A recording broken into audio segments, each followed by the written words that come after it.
La présidence de la République du Cameroun a été cambriolée le week-end dernier, selon un communiqué du directeur du cabinet civil du palais d'Etoudi, résidence officielle du chef de l'État. Des individus non identifiés se sont introduits dans le bureau du directeur du cabinet civil de Paul Biya, Samuel Mvondo Ayolo, pour voler des documents confidentiels. Une histoire de cambriolage rare dans les palais présidentiels du monde qui suscite encore de l'étonnement. Je vous invite à regarder cet élément de Raoul Christophe Bia.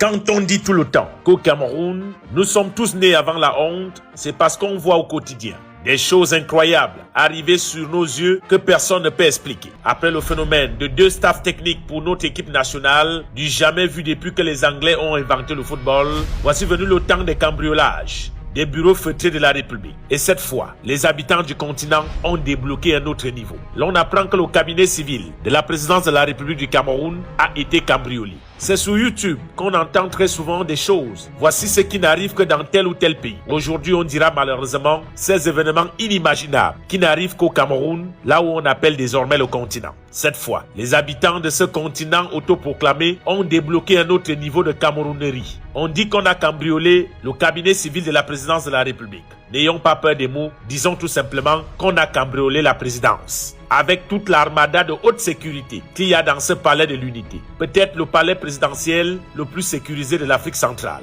Ces cambrioleurs étaient-ils incarnés en oiseaux de l'horreur, dit les hiboux, ou portaient-ils des culottes aux bombes? Ou alors c'est tout simplement un canular. On aurait bien aimé que ça en soit un. Mais hélas, le continent est vraiment inexplicable. Comprenons-nous très bien et cessons de faire semblant. Cambrioler le bureau du ministre directeur du cabinet civil de la présidence de la République du Cameroun, c'est cambrioler Paul Biya lui-même. On dit que cela cherchait un document confidentiel. En réalité, c'est la nudité du président qu'il voulait. Ces chambres des temps contemporains qui veulent de nouveau mettre dehors la nudité de Noé.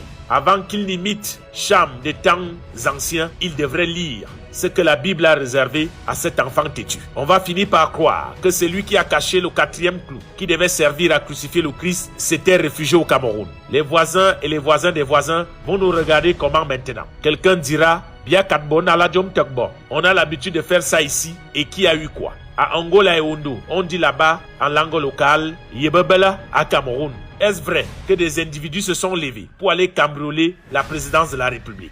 Décidément, ils n'ont plus aucune limite dans la bataille des successions. La République est vraiment devenue la rue publique, qui veut même ternir l'image de Samuel Mvondo Ayolo, ce diplomate chevronné, qui a pourtant accepté de s'éloigner pendant des années de son père, le président de la République, laissant certains danser le mbolé au palais avec des jolies poupées. Lui, Samuel Mvondo Ayolo, qui ne parle jamais, ne s'agite jamais, toujours effacé pour laisser le vrai patron briller. Lui dont on reproche de ne pas vouloir se salir les mains et d'être monsieur propre. On dit qu'il refuse de trahir Paul Biya en pillant la République.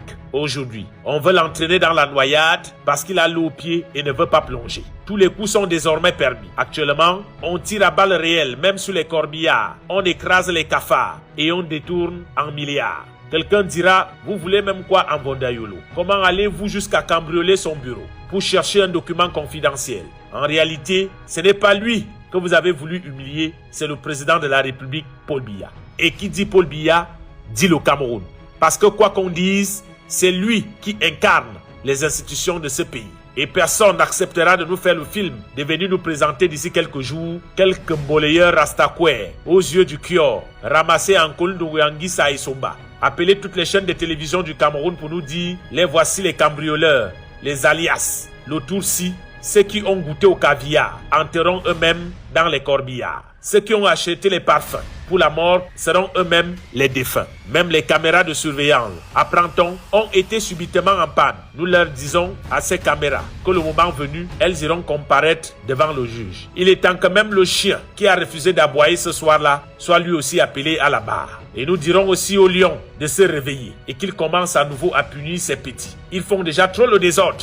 Voici Moïse, encore vivant. Les Josué et Caleb veulent déjà son bâton de pèlerin. Ils doivent tous passer devant le Salédrin, que tous les Philistins qui ont leurs amis pharisiens au gouvernement sachent qu'ils ne perdent rien d'attendre. Le temps est le véritable tribunal de l'histoire.